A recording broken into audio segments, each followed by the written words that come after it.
भयंकर हमले शुरू हुए दोनों ओर से। जी हां, अमेरिका ने कुछ ही घंटों में सीज फायर का उल्लंघन कर दिया। ईरान की तेल रिफाइनरी में धमाका देखने को मिला। इधर यूएई पर भी ईरानी मिसाइलें वापस आना शुरू हो चुकी हैं। ईरानी ऑयल रिफाइनरी पर सीज फायर के बाद हमला किया। उधर ईरान ने भी कुवैत में अटैक किया। आखिरकार 40 दिन बाद तो आज जाकर अमेरिका और ईरान की जंग में एक अच्छी खबर आई थी कि 2 सप्ताह के सीज फायर का ऐलान हुआ है। हॉर्मुज रूट भी खुल चुका है। यूं लग रहा था कि मानो आज शांति वाली नई सुबह उगी है। लेकिन ट्रंप चाचा को कौन समझाए, अमेरिका तो फिर से हमले करना शुरू कर चुका है। देखिए, अमेरिका ने कहा कि ईरान के भीख मांगने पर हमने सीज फायर किया, लेकिन फिर भी ईरान को परमाणु बम नहीं बनाने देंगे। डोनाल्ड ट्रंप बोले कि ईरान को अगर किसी देश ने हथियार दिए तो 50% टैरिफ भी लगाएंगे। जबकि पहले खुद ट्रंप ने सोशल मीडिया पर कहा था कि ईरान में 2 सप्ताह का सीज फायर रहेगा। आज 40वें दिन जंग रुकी थी। ट्रंप बोले थे कि पाकिस्तानी पीएम और आर्मी चीफ की अपील के बाद ये फैसला लिया। अब दोपहर बाद ट्रंप अपने बयान बदल रहे हैं, कह रहे हैं कि ईरान ने खुद भीख मांगी हमसे, फिर सीज फायर किया हमने। तो वैसे भी ट्रंप तो उल्टे सीधे झूठे बयान देने के मामले में माहिर हैं। अब कह रहे हैं कि सीज फायर के लिए ईरान भीख मांग रहा था। जब ऐसी बयानबाजी करेंगे तो जंग फिर से भड़केगी, नहीं तो क्या होगा।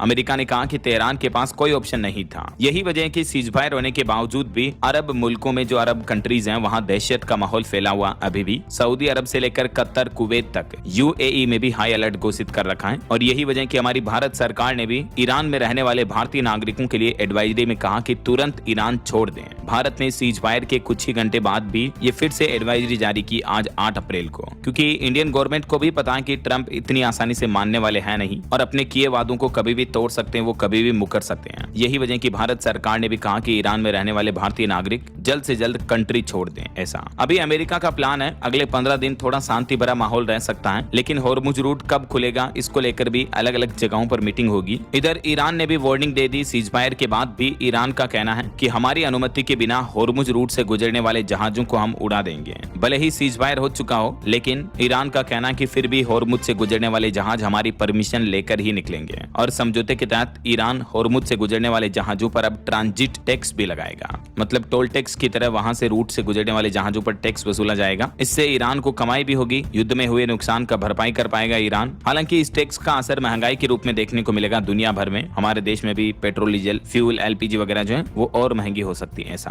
और इधर सीज फायर के बाद आज डोनाल्ड ट्रंप ने टेरिफ अटैक भी कर दिया। बड़ी घोषणा करते हुए कहा कि ईरान को अगर किसी भी देश ने हथियार दिए तो उन देशों पर 50% ज्यादा टेरिफ शुल्क लगाऊंगा। जो भी देश ईरान को सैन्य हथियार सप्लाई करेंगे उन पर अमेरिका अब एक्स्ट्रा टैक्स लगाएगा। ऐसा और ईरान के परमाणु बम बनाने के मामले पर ट्रंप ने कहा कि ईरान के पास जो भी यूरेनियम है उसको हम जमीन से गोद कर निकाल लेंगे, दफन यूरेनियम को ईरान से छीन लेंगे। तो ये दोस्तों ईरान इजराइल जंग से जुड़ा अभी का लेटेस्ट अपडेट रहा। बिल्कुल